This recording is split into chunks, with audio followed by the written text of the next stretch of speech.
Hello అండి, అందరికీ నమస్కారం. అందరూ ఎలా ఉన్నారు? క్షీరాబ్ది ద్వాదశి రోజు నాడు మనం పూజ అంతా అయ్యాక తప్పకుండా వ్రతకథను చదువుకోవాలండి. ఈ వ్రతకథను చదువుకున్న వారికి సర్వ పాపములు తొలగిపోయి తులసి దామోదరుల అనుగ్రహం కలుగుతుందండి. ఈ వ్రతకథను బ్రహ్మదేవుడు స్వయంగా నారదుడికి ఇలా చెప్పాడండి. చేతితో అక్షంతలు పట్టుకుని వ్రతకథను వినాలండి. వ్రతకథ ప్రారంభం. పూర్వం ధర్మరాజు రాజ్యమును పోగొట్టుకుని తమ్ములతో కూడి ద్వైతవనమందు ఉండగా అచ్చటికి అనేక ఋషులతో కూడి వ్యాసుల వారు వచ్చిరి. అట్లు వచ్చిన వ్యాసుని ధర్మరాజు తగు పూజలు సలిపి కూర్చుండబెట్టి తానును వారి అనుజ్ఞ పొంది కూర్చుడి కొంత తడువు మాట్లాడి ఆయనతో, స్వామి, మీరు ఎల్ల ధర్మములను ఉపదేశించదగిన మహానుభావులు.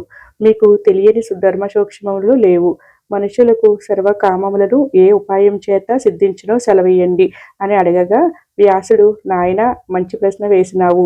ఈ విషయమునే పూర్వం నారద మహాముని బ్రహ్మను అడగగా అతడు సర్వకామప్రదములగు 2 వ్రతములను చెప్పినాడు. క్షీరాబ్ది ద్వాదశి వ్రతము, క్షీరాబ్ది శయన వ్రతము అను ఆ 2 వ్రతముల్లో క్షీరాబ్ది ద్వాదశి వ్రతములకు నీకు చెప్పిదను, వినుము. కార్తీక శుక్ల ద్వాదశి నాడు పొద్దుగూకిన తర్వాత పాల సముద్రము నుండి లేచి మహావిష్ణువు సమస్త దేవతల తోడును మునుల తోడును లక్ష్మీ తోడును గూడి బృందావనమునకు వచ్చియుండి ఒక ప్రతిజ్ఞ చేశాడు.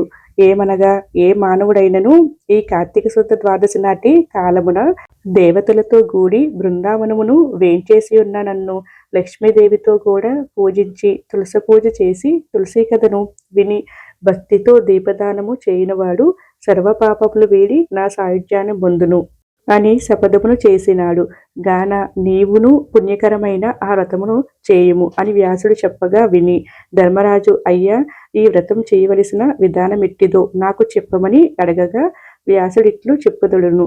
ధర్మరాజ, ఏకాదశి నాడు ఉపవాసం చేసి ద్వాదశ పారణ చేసుకుని సాయంకాలమున మరలా స్నానం చేసి శుచియే తులసికోట దగ్గర చక్కగా శుద్ధి చేసి 5 వన్నెల ముగ్గులు పెట్టి పలు విధముల అలంకరించి తులసిమాల యందు లక్ష్మీ సమేతుడైన విష్ణువును తులసిని భక్తితో సర్వోపచారములతోనూ పూజించి నైవేద్యమైన తర్వాత కొబ్బర, బెల్లము, ఖర్జూరము, అట్టుపండ్లు, చెరుకు ముక్కలు సమర్పించి తాంబూల నీరాజములు నొసగి మంత్రపుష్పం పెట్టి పూర్తి చేసి లక్ష్మీ తులసి సహిత లక్ష్మీనారాయణ మహాత్మ్యమును దీపదాన ఫలమును విని అనంతరం బ్రాహ్మణునకు గంధ పుష్ప ఫలాది నొసగి తృప్తిపరిచి వ్రతము పూర్తి చేయవలను.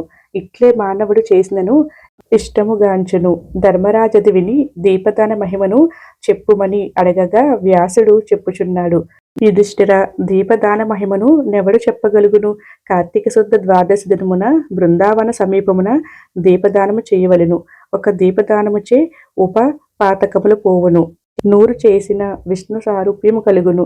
అంతకెక్కువగా చేసిన ఆ ఫలమును నేను చెప్పలేను. భక్తితో నొక వత్తితో దీపం పెట్టిన బుద్ధిశాలి యగును. 4 వత్తులు వేసి వెలిగించిన రాజగును. 10 వేసిన విష్ణు సాయుధ్యము నొందును. 1000 వత్తులు వేసినచో విష్ణు రూపడగును. ఇది బృందావనములో చేసిన ఎడల కురుక్షేత్రమందు చేసినంత ఫలము కలుగును. దీనికి ఆవు నెయ్యి మంచిది, నువ్వుల నూనె మధ్యమము, తేనె యధమము. ఇతరులైన అడవి నూనెలు కనీసం ఆవు నెయ్యి జ్ఞాన మోక్షములు నొసగును. నువ్వుల నూనె సంపదను కీర్తినిచ్చును. ఇప్ప నూనె భోగప్రదము, అడవి నూనె కామ్యార్థప్రదము. అందులో ఆవు నూనె మిగుల కోరికలనిచ్చును. అవిసె నూనె శత్రు క్షయకారి, ఆముదము ఆయుస్సును నాశనం చెయ్యును. బర్రె నెయ్యి పూర్వపుణ్యమును తొలగించును. వీనిలో కొంచెమైన ఆవనెయ్యి కలిసిన దోష పరిహారమగును. ఈ దీపదానము వలనే ఇంద్రాదులకు వారి వారి పదవులు దొరికినవి. దీని వలన అనేక మహిమలు కలుగును. ద్వాదశి నాడు దీపదానము చేసిన శుద్రాదులను ముక్తిగాంతురు. బృందావనం ఒక మంటపం కట్టి వరుసగా దీప పంక్తులు పెట్టి యున్ననెవడు చూచి ఎందులో ఆనందపడును వారి పాపములన్నీ నశించును. ఈ దీపదాన మహిమను విన్నవారు చదివినవారు మోక్ష ప్రాప్తులగుదురు అని చెప్పగా విని ధర్మరాజు మహానందమును చెంది తులసి మహత్యమును చెప్పమని కోరగా వ్యాసుడు చెప్పుచున్నాడు. తులసి మహిమ పూర్తిగా బ్రహ్మ కూడా చెప్పలేడు. ఆయనను ఆ బ్రహ్మ నారదుడుకు చెప్పినట్లు చెప్పుచున్నాను. కార్తీక మాసమందు తులసి పూజ చేయువారు ఉత్తమ లోకమును పొందెరు. తుదకు ఉత్తాన ద్వాదశి నాడైనను తులసి పూజ చేయని వారు 1,000,000 జన్మలు చండాలులై పుట్టిదరు. తులసి మొక్క వేసి పెంచిన వారు దానికి ఎన్ని వేర్లు పారునో అన్ని మహాయాగములు విష్ణులోకమందుందురు. తులసి దళములు కలిసిన నీట స్నానమాడిన వారు పాపములు వదిలి వైకుంఠమునకు బోవుదరు. బృందావనం వేసిన వారు మహత్వము పొందుదురు. తులసియున్న ఇంటిలో గాపురము చెయ్యుట, తులసి తోట వేసి పెంచుట, తులసి పేరును దాల్చుట, తులసి దళం భక్షించుట పాపహరములు. తులసియున్న చోటికి యమకింకులు రారు. యాన్మూలే అనే మంత్రమును పఠించు వారికి ఏ బాధయు అంటదు. యమకింకరులు దగ్గరికి రారు. ఈ తులసి సేవయందు ఒక పూర్వకథను చెప్పెదను వినుము.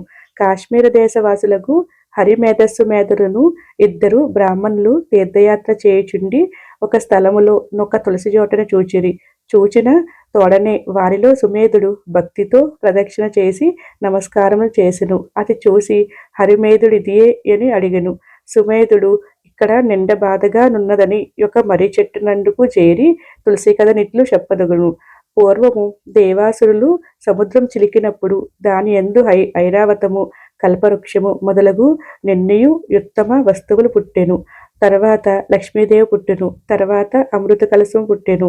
ఆ అమృత కలశమును చేత బూని మహానందము నుండి విష్ణువు ఆ కలశముపై ఆనంద బాష్పములు విడవగా అందు ఈ తులసి పుట్టినది. ఇట్లు పుట్టిన తులసిని లక్ష్మిని విష్ణువు పరిగ్రహించెను. ఇట్లు పరిగ్రహించి వేడికతో తులసిని తొడ మీద నుంచుకుని నీవు లోకముల పావనము చేయదానవగును అని ప్రేమ మీరి బలికెను. అందువలన నారాయణకు తులసి యందు ఎక్కువ ప్రీతి కలిగియుండెను. అందువలన నేను తులసికి మొక్కినాను అని ఆ బ్రాహ్మణుండు పలుకుచుండగానే ఆ మర్రి పెళ్ళుమని విరిగి కూలెను.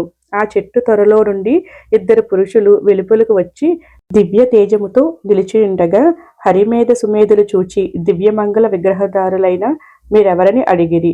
ఆ పురుషులను మీరే మాకు తల్లిదండ్రులు గురువులు నని చెప్పి వారిలో జ్యేష్ఠులిట్లను. నేను దేవలోక వాసిని. నా పేరు ఆస్తికుడందురు.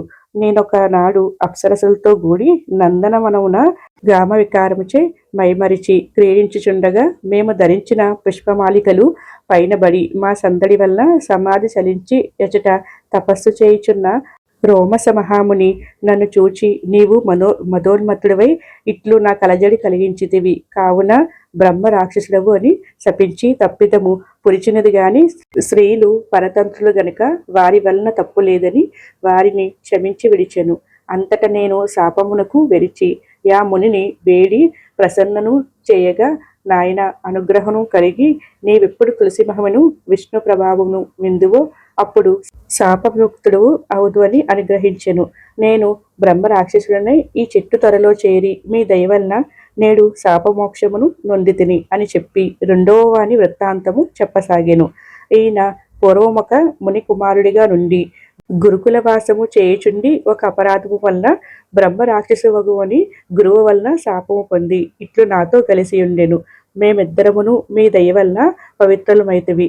ఇట్లు మమ్ము అనుగ్రహించిన నారుగాన మీ తీర్థయాత్ర ఫలము సిద్ధించినది అని చెప్పి వారివ్వరు వారి త్రోవన పోవగానే ఆశ్చర్య ఆనందములతో మునిగి తులసి మహిమను పొగుడుచు యాత్ర ముగించుకుని ఇండ్లకేగిరి. ఈ కథను ఎవరు విన్నను వారి సర్వ పాపములు వదిలి ఉత్తమ గతిని చెందుదరని బ్రహ్మ నారదుడికి చెప్పెను అని వ్యాసుడు చెప్పి ధర్మరాజా ఇట్లు క్షీరాబ్ది వ్రతము చేసి తులసి కథ విన్నవారు ఉత్తములగుదురు అని చెప్పసాగెను. కథ అంతా విన్నాక ఈ చేతిలో పట్టుకున్న అక్షంతలను స్వామివారికి పుని సమర్పించి మన శిరస్సును కూడా ధరించాలి. సో ఇదేంటి వీడియో క్షీరాబ్ది ద్వాదశి వ్రత కథ. నా వీడియో నచ్చితే కనుక ప్లీజ్ లైక్ చేయండి, షేర్ చేయండి, సబ్స్క్రైబ్ చేసుకోండి. మరొక మంచి వీడియోతో మళ్ళీ కలుద్దాం. సర్వే జన సుఖినో భవంతు. Thank you for watching.